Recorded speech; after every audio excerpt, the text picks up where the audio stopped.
Hi guys, welcome to another video on the Ruroc Lite helmet and goggle system. Today I'm going to talk about these, which are the Bluetooth Shockwave inserts for the Ruroc Lite helmet. I'll talk about how to use them, how to install them, and then give you a verdict on whether I think they're any good or not, or whether it's worth you guys getting them. So before I get started on this, I've got like a few videos in the works, which is why I haven't really been uploading videos recently. One of those is to test out some goggles versus the Ruroc Lite goggles. I'm totally holding that in the wrong place.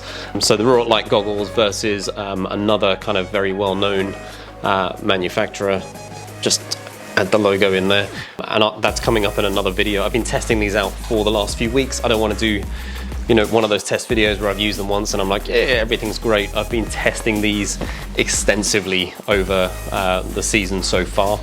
And I also want to give a big shout out to Jens from the Stomp It Tutorials YouTube page. I took part in one of the technique camps that he's running back in January.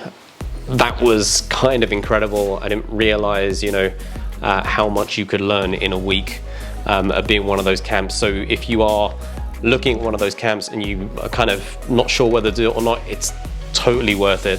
We also got to try out the Carve System, which you've probably seen advertised if you've got anything to do with skiing, which kind of gives you metrics based on how you ski, and in my case showed me how bad I was at skiing. I thought I was pretty good until then, but I'll do a review on that if people are interested. But back to today's video. So it's all about these, which are the Shockwave Bluetooth system. It's probably not the best advert, me like hanging them up like this. Now these look very, very similar to the ones that you get with the helmet, except for they don't have this wire on them.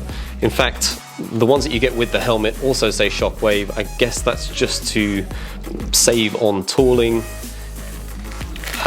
But the difference is that on the inside you have an actual speaker. In the original ones you don't have anything in there, it's just a gap.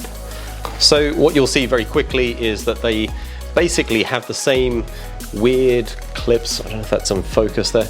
Same weird clips that you have on the original ear pads for the helmet, which, you know, I did cover this in my original video. A few people have commented about it as well, that they do, you know, come off, although they don't fall off the helmet because the straps are kind of tied in there. It's just a little bit annoying when you're trying to put the helmet on and they pop off a little bit.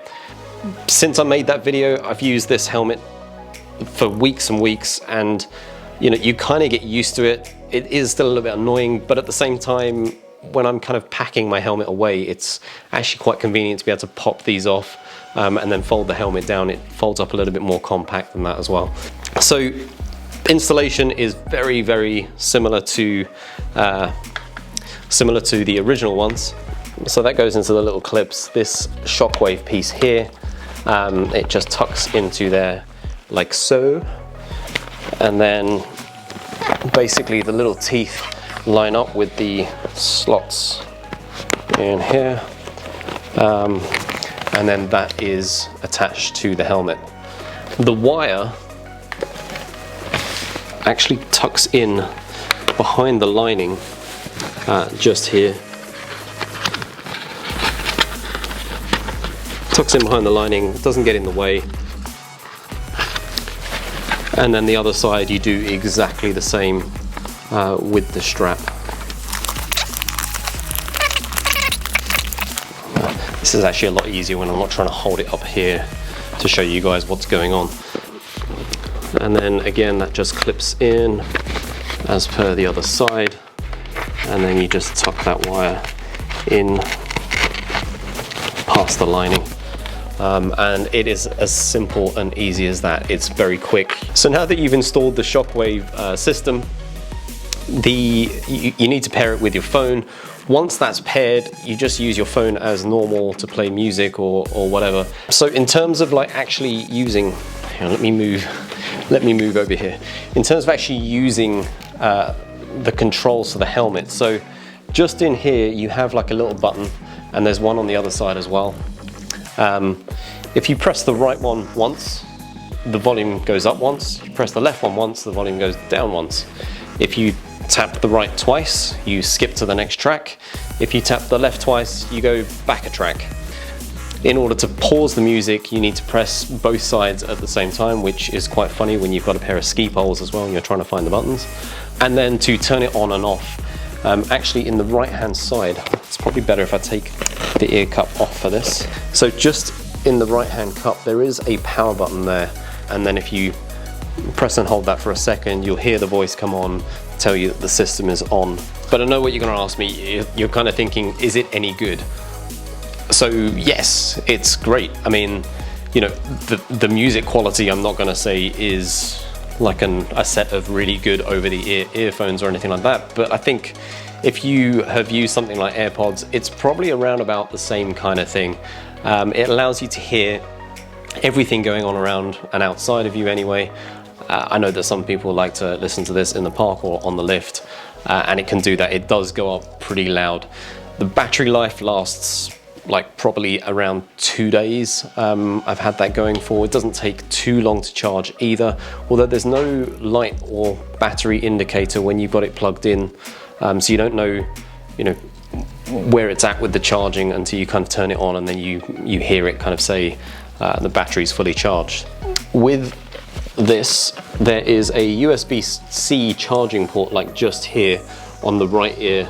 The only problem with this for me is that it comes with this little rubber bung which isn't attached like it is on the RG1DX versions, which means at some point I'm going to lose that and then it's not going to be waterproof anymore.